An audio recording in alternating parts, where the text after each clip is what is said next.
Cohere had their Aya 101 or Aya series of models, right?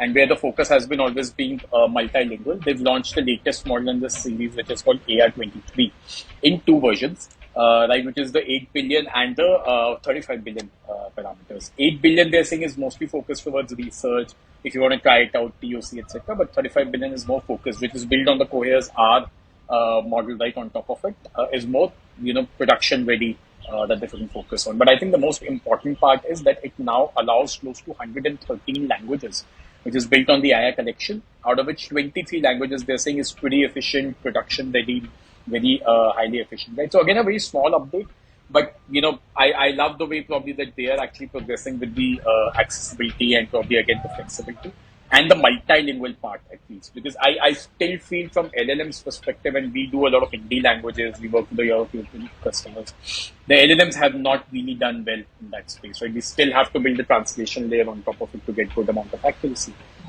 And it's not about the accuracy, right? So just one last point. It's not about the accuracy, right, Shivan?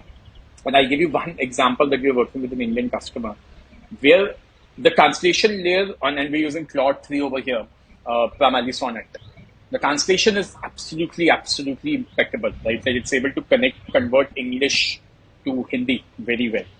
The challenge that's actually coming in, and for people who don't know Hindi, there's something called as matras or pronunciation, right?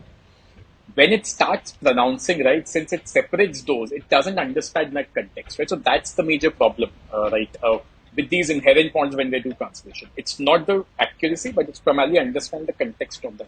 I mean, yeah, even GPT is struggling with translation. We've seen that already. So let's see what this model does. I mean, we'll get to know more when customers come back with actual reviews of it. So.